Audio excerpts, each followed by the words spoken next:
¿Qué tal, queridos amigos? Qué gusto poder saludarles una vez más. Me siento muy contento de volver a reunirme con ustedes para poder compartir la lección número 10, que se titula Los últimos días. El libro de Marcos nos ha dejado bastantes situaciones en las que Jesús se vio involucrado, pero por supuesto siempre salió victorioso. La semana pasada les comentaba que se acercaba el tiempo del fin, en este caso en la vida de Jesús, de su ministerio, y esto empezaba en la entrada triunfal. Pero ahora vamos a ver que cada vez Jesús está más cerca de llegar a su crucifixión, de llegar a su sacrificio por usted y por mí. Y el versículo de este día se encuentra en Marcos capítulo 13, versículos 26 y 27. Dice lo siguiente. Entonces verán al Hijo del Hombre, que vendrá en las nubes con gran poder y gloria. Entonces enviará a sus ángeles y juntará a sus escogidos de los cuatro vientos, desde el extremo de la tierra hasta el extremo del cielo. Qué lindas palabras que el mismo Jesús dejó ahí para que nosotros tengamos la esperanza de que Él vino una vez y volverá a venir. Y esto para que nosotros podamos ir con Él. Esa es una linda promesa. Vamos a orar para continuar. Querido Dios, gracias te damos, Señor, porque tú eres bueno en gran manera. Te pido, Padre, que tú dirijas este estudio, que todo sea conforme a tu voluntad y que el Espíritu Santo nos unja para poder entender esto de la mejor manera. Bendice a cada uno de los oyentes, Señor, en el nombre de Cristo Jesús. Amén. Amén. Muy bien, esta lección de esta semana va a hablar de varios asuntos relacionados con el templo de Jerusalén. Este lugar que era enorme, era masivo y por supuesto magnífico. Era maravilloso de ver. Esta construcción inicia en el año 20 antes de Cristo y finaliza en el año 60 después de Cristo. Fueron 80 años de construcción, 80 años de reconstrucción, más bien dicho. Esto fue dirigido por el por este rey conocido como Herodes el Grande. Entonces, solo para dar este contexto, este lugar era muy grande, muy bonito, y muchos esperarían que solo personas poderosas llegaran a ese lugar, que solo personas muy importantes o bien que tenían la capacidad de tener buenos recursos hablando materialmente. Pero también llegaban personas, queridos amigos, que tenían muchas necesidades y que en muchas historias que podemos ir relacionando, siempre es sorprendente ver que Dios actúa en la vida sin importar quién sea. Esta historia vamos a hablar de dos pequeñas monedas como ofrenda y lo vamos a encontrar ahí en Marcos capítulo 12, que está en los versículos 41 al 44. Dice lo siguiente. Estando Jesús sentado delante del arca de la ofrenda, miraba cómo el pueblo echaba dinero en el arca, y muchos ricos echaban mucho. Y vino una viuda pobre y echó dos blancas, o sea, un cuadrante. Entonces, llamando a sus discípulos, les dijo, de cierto os digo que esta viuda pobre echó más que todos los que han echado en el arca, porque todos han echado lo que les sobra, pero pero esta de su pobreza echó todo lo que tenía, todo su sustento. Es una lección maravillosa. Con esto introducimos a este lugar. En este lugar, como les dije, venían personas muy importantes que tenían muchas riquezas. Entonces las ofrendas que daban eran grandes, eran de un buen valor. Pero de pronto llega esta mujer, una viuda, y esta viuda llevaba un cuadrante o dos blancas, como era conocido. Esto hoy en día tendría el valor de aproximadamente 18 centavos de dólar. Aproximadamente en Guatemala un quetzal con 35 centavos. Eso valdría al día de hoy, eso que esa viuda dio. Era la 32ª parte de un denario, que un denario era lo que ganaba un jornalero mínimo en su día diario de labores. Entonces, podemos decir que habían personas que podrían venir con 5,000, 10,000 1,000 quetzales o incluso 100 quetzales. Y de pronto viene una viuda y deja 1 quetzal con 35 centavos. Esto para muchos era poco, pero Jesús no se fijó tanto en las ofrendas grandes en aquel entonces, sino que se fijó en esa ofrenda pequeña, porque la viuda era todo lo que tenía. En cambio, los demás daban por quedar bien, les dolía dar, por supuesto, porque daba de lo que les sobraba. Es decir, ni siquiera tenían un apartado especial, sino que de lo que les sobraba después de todo lo que ellos tenían, ellos decidían tomar una parte de esas sobras para dar. Aquí esto no quiere decir que nosotros demos todas nuestras riquezas materiales físicamente. No quiere decir que si usted tiene un salario, usted lo va a entregar todo para la iglesia. Esto quiere decir que todo lo que demos, lo demos de todo corazón, que no haya en nosotros esa distancia o esa indiferencia de decir, ¿lo doy o no lo doy? Porque ahí sí está el problema, sino que todo lo que demos, demos con alegría. Aparte de esto, cabe resaltar que la lección nos invita a reflexionar. Probablemente, y esto es muy seguro, en la vida cotidiana, en todas las denominaciones cristianas que existen, pueden existir actos financieros que no a muchas personas le parezcan. Probablemente alguno de ustedes tenga pues la duda, tenga la curiosidad de saber qué pasa con lo que usted da. E incluso hay comentarios que dicen es que yo no doy porque yo no sé qué van a hacer con ese dinero. Y está bien, es válido tener esas dudas, queridos amigos.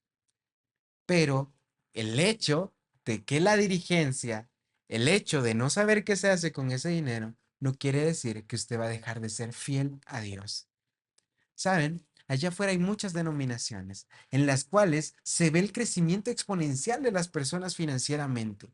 De las iglesias, financieramente crecen también. Porque estas personas, a pesar de que podemos decir que no es una administración transparente como muchos quisiéramos pensar, estas personas entregan de todo corazón lo que tienen. Lo hacen con amor y fidelidad a Dios. Y Dios bendice al dador alegre. Y esa es una promesa bíblica, una promesa de Jesús. Entonces, en aquel templo, no podemos decir que gobernaban o que dirigían o ministraban líderes honestos, sin corrupción, buenos, pacíficos, dadivosos. Al contrario, solo con decir que en aquel entonces estaba Caifás y Anás, podemos pensar que esta dirigencia estaba completamente mal. Pero eso no impedía que las personas dieran de corazón alegre. Y esa es la historia y reflexión de esta vida. Esto sucedía en aquel lugar. Y la historia de esto es para que nosotros aprendamos a dar de todo corazón. Y que todo lo que nosotros demos para la obra de Dios jamás será un gasto que va a doler, sino al contrario, un método de gratitud a Dios, porque usted no da para pedirle a Dios, usted da y nosotros damos porque Dios ya nos ha dado. Y continuando con la lección, podemos hablar de este templo maravilloso nuevamente y vamos a ver ya en el capítulo 13 de Marcos que empieza contando que uno de sus discípulos exclamó, Maestro, ¿ya viste qué enorme ese edificio? ¿Qué preciosura? ¿Qué calidad de construcción? Él estaba sorprendido y probablemente quería compartir su asombro con Jesús, porque Jesús quería él saber si también Jesús lo admiraba. Y probablemente podemos decir que sí, porque era una construcción magnífica. En los tiempos de Jesús todavía está en proceso la reconstrucción. Se recuerda que fueron 80 años de esta reconstrucción. Pero entonces Jesús da una respuesta confusa para aquel discípulo emocionado. Y es que Jesús le dice ahí en el versículo 2, ¿ves estos grandes edificios? No quedará piedra sobre piedra que no sea derribada. La longitud de estas paredes, de estos pilares, se cuenta hasta hoy en día que cada piedra pesaba centenares de toneladas, en primer lugar. En segundo lugar, los pilares Si usted agarra a tres personas de la mano, bueno, a otras dos personas, y rodean una viga, solo así podrían rodear esos pilares. Parecería algo indestructible. A lo lejos, desde que usted estaba entrando a esta ciudad, a varios kilómetros, podía notar este gran templo y este gran lugar en ese monte. Pero Jesús dijo, esto se va a destruir. Y entonces nosotros podemos empezar a notar aquí que Jesús quiere dar la introducción para lo que vendría más adelante. Esas señales que Jesús estuvo dispuesto a compartir. Y entonces, después de ya notar este contexto, podemos ver a partir del versículo 3 que Jesús se sentó en el monte de los olivos frente al templo. Y con él estaba Pedro, Jacobo, Juan y Andrés, cuatro discípulos bien curiosos, porque dijeron en el versículo 4, dinos, ¿cuándo serán estas cosas y qué señal habrá cuando todas estas cosas hayan de cumplirse? Jesús respondiéndoles comenzó a decir, mirad que nadie os engañe, porque vendrán muchos en mi nombre diciendo, yo soy el Cristo, y engañarán a muchos. Y acá empieza Jesús a dar una serie de detalles de cierta profecía. Pero aquí va la profecía conectada, porque se refería al templo de Jerusalén, se iba a referir al sufrimiento que tendrían los discípulos por tratar de llevar esta iglesia nueva, podríamos decirle, pero también iba a hablar de tiempos futuros, es decir, de los tiempos finales. Todo esto va conectado y podría parecer confuso, pero hoy lo vamos a hacer lo más sencillo posible para que nos vayamos de la mejor manera con este dato de entendimiento. Entonces, Jesús acá en el versículo de 7 habla de tiempos finales, porque dice, pero cuando oigáis de guerras y de rumores de guerras, no os turbéis, porque es necesario que así suceda, pero aún no es el fin, pues se levantará nación contra nación y reino contra reino, y habrá terremotos en muchos lugares, y habrá hambres y alborotos, principios de dolores son estos. Jesús comenta algo muy complicado, algo muy terrorífico, podríamos decir, para aquellos discípulos curiosos que habían preguntado. Y Jesús sigue diciendo ahí en el versículo 9 como para terminar de asustarlos un poco, pero al contrario, era para terminar de indicarles cómo podían prepararse. Y al final, como dice aquel famoso dicho, soldado avisado no muere en guerra. Dice el versículo 9, pero cuidad de vosotros mismos porque os entregarán a los concilios y en las sinagogas os azotarán y delante de gobernadores y reyes os llevarán por causa de mí para testimonio a ellos. Y es necesario que el evangelio sea predicado antes a todas las naciones. Pero cuando os lleven para entregaros, no os preocupéis por lo que habéis de decir, ni lo penséis, sino lo que os sea dado en aquella hora, eso hablad, porque no sois vosotros los que habláis, sino el Espíritu Santo. El hermano entregará la muerte al hermano y el padre al hijo, y se levantarán los hijos contra los padres y los matarán. Y seréis odiados por todos por causa de mi nombre, pero el que persevere hasta el fin, éste será salvo. Esta perseverancia invitaba a los discípulos a resistir las pruebas que se vendrían en adelante. Esto era bien contradictorio con el Mesías que todos esperaban, pero era porque el verdadero Mesías había llegado.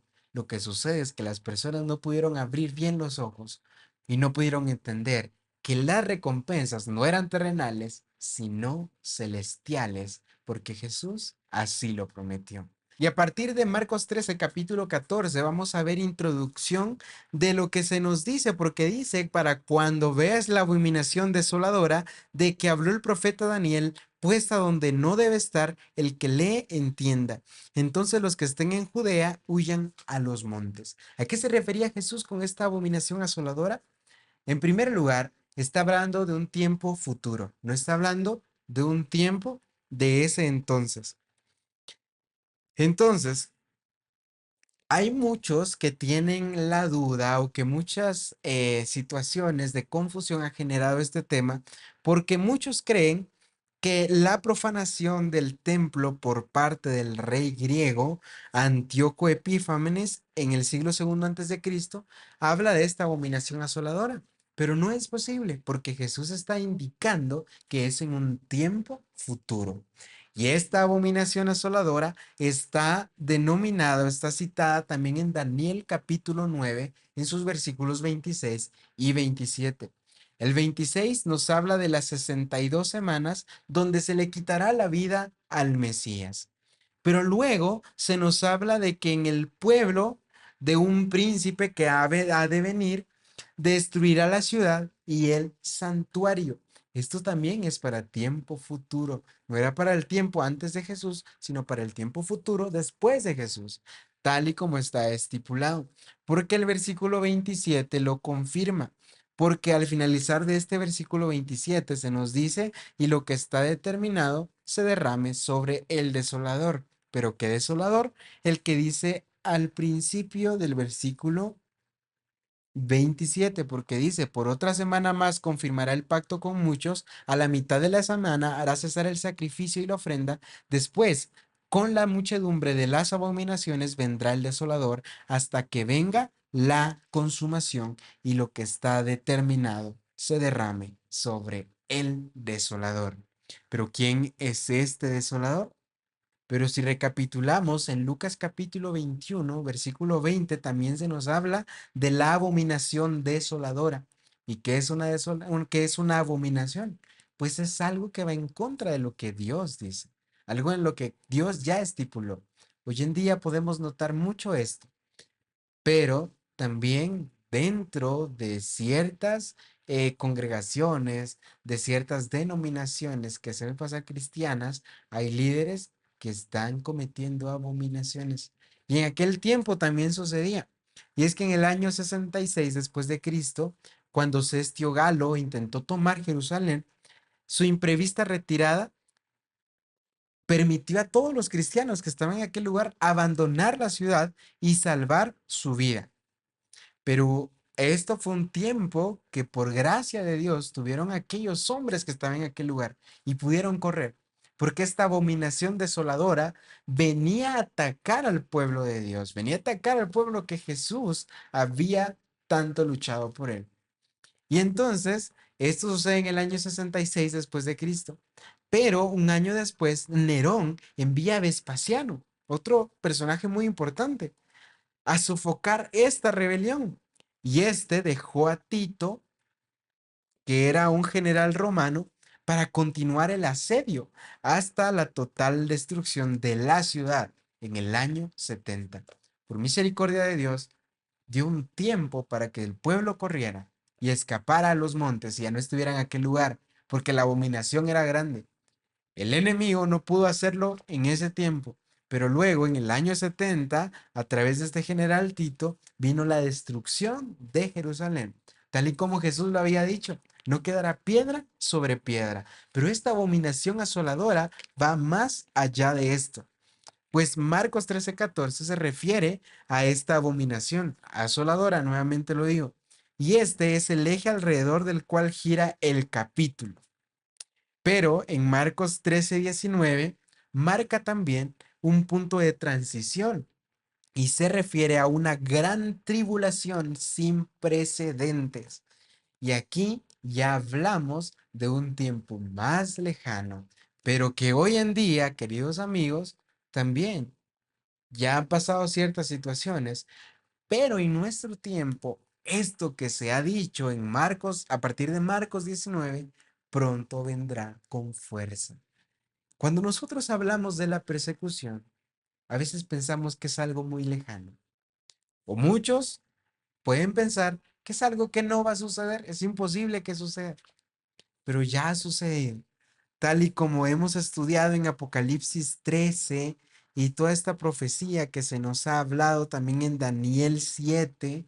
todo este tema de persecución ya sucedió, que son los 1260 días, que literalmente en tiempo profético son 1260 años, cuando un poder eclesiástico vino y empezó a perseguir a aquellas personas que no se alineaban a abominación desoladora. Durante este tiempo hubo una gran persecución. Vino una gran lamentación por aquellos que decidieron seguir la verdad. Y vemos acá en Marcos 13:19, a partir de este texto, que Jesús habla de esta gran tribulación. Pero por gracia bendita de nuestro Señor, dice en el versículo 20. Y si el Señor no hubiera acortado aquellos días, nadie sería salvo. Pero por causa de los escogidos que Él eligió, acortó aquellos días. ¿A qué voy con esto? Les acabo de comentar de esta gran persecución, que termina en el año 1798, cuando Napoleón, un personaje muy famoso, envió a su general para encarcelar al Papa. En ese momento se acaban los 1260 años. Se acabó esta persecución y empieza un periodo de libertad aparente, pero que también se encuentra con diferentes problemas. Y que hoy estamos en el tiempo en donde también nosotros tenemos que analizar que estamos sacrificando por seguir a Jesús. Este es un punto de reflexión muy importante que en el estudio de esta semana me llama mucho la atención mencionárselos. Probablemente podemos decir que llegará el momento en el que se va a probar nuestra fe, pero esa prueba es hoy. ¿Saben por qué Jesús o saben por qué Dios no se empeñó en dejar decretada la fecha en la Biblia de cuándo regresará? Porque entonces muchos empezarían a seguirlo por miedo. Muchos empezarían a confiarse. Muchos empezarían a desistir de seguir a Cristo teniendo la esperanza que tienen más tiempo. Pero esto, Dios no lo dejó así, porque Él quiere seguidores convencidos y no simples seguidores, quiere discípulos formando su carácter para trabajar al Señor. Cuando Jesús dijo, quien quiera venir en pos de mí, tome su cruz, niéguese a sí mismo, tome su cruz y sígame. ¿Acaso nosotros nos estamos negando en lo que hacemos? No, es que hay muchas leyes, muchas reglas, muchas normas que yo no quiero seguir porque yo sé que me puedo justificar, pero en esos detalles tan pequeños, usted puede sacrificar algo de su vida para entregarse a Cristo. Si usted trata de justificarse todo el tiempo, llegará el día tan difícil y lamentable en el que Dios diga, apartados de mí, que no os conozco. Porque habrá muchos que pueden hablar bonito, que pueden hacer cosas bonitas, pero cuidado, porque llegará el día en el que se confirme las palabras de Jesús, que no todo el que le dice Señor, Señor, entrará en el reino de los cielos. Con este paréntesis, yo quiero continuar, porque aquí se nos dejan las señales del fin, en donde nosotros podemos entender que habrá sufrimiento, que habrá dolor. Y el mismo Jesús dice, pídanle a Dios y oren porque no sea su persecución en invierno. ¿Pero por qué se irá la persecución? El sello de Dios es el día sábado. Es un tema muy importante. E históricamente y bíblicamente podemos notar que el día del Señor es tan importante porque llegará el momento en el que todos nos odiarán por causa del nombre de Jesús, por guardar que para muchos algo puede ser básico, pero es algo muy importante. Muchos podrán decir, pero es un simple día porque no lo pueden cambiar, pero es algo básico, tal y como nos lo dice Ezequiel en uno de sus capítulos donde dice que habrá muchos adoradores que se inclinarán ante el sol. Y saben, hoy no hay personas adorando al sol, pero sí al día del sol, porque creen que se llama Sunday. Ven, todo conecta. Puede ser algo muy básico, puede ser algo muy sencillo, pero queridos amigos, Dios se fija en los pequeños detalles, porque sobre poco fuiste fiel, sobre mucho te pondré, dice el Señor. Y entonces aquí se nota la misericordia de Jesús también y de Dios, porque Él dirá que Dios mismo acortará los días de sufrimiento, porque si siguieran esos días, no todos serían salvos, o no, nadie sería salvo. Es decir, que vienen tiempos difíciles, la gran tribulación, pero en Cristo Jesús somos victoriosos. Y finalizo con la venida del Hijo del Hombre, porque nuestro texto central se basa en eso. Porque acá, a partir del versículo 24, dice: vendrán días después de aquella tribulación, el sol se oscurecerá, la luna no dará su resplandor, las estrellas caerán del cielo y las potencias que están en los cielos serán conmovidas. Ya pasaron todo el sufrimiento, ya pasaron todo el dolor, y Jesús estaba hablando a sus discípulos y a las personas diciéndoles: entonces verán al Hijo del Hombre que vendrá en las nubes con gran poder y gloria. Entonces enviará a los ángeles y juntará a sus escogidos de los cuatro vientos, desde el extremo de la tierra hasta el extremo del cielo, dando la promesa que Él regresaría para llevar a sus escogidos. Y va a haber sufrimiento, y va a haber dolor, y viene la persecución. Pero en medio de todo este sufrimiento y dolor, también Jesús dejó los propios consejos, porque Él dice que de la higuera aprendiéramos la parábola, porque habrán señales, y esas señales servirán para darnos cuenta cuán cerca está la venida del Señor. Yo le digo a usted, ¿acaso no se han cumplido muchas profecías? Cada vez que usted escuche que Cristo viene pronto, es de verdad, no está lejos. Jesús viene pronto, porque el tiempo de Dios es perfecto, nuestro tiempo es imperfecto. Dios sabe en qué momento vendrá. Y como dice el versículo 37 de Marcos 13, y lo que a vosotros digo, a lo que Jesús le dice a usted, lo que nos dice a cada uno de nosotros es: velad. Y yo quisiera acompañar esto: velad y orad, porque vienen tiempos difíciles.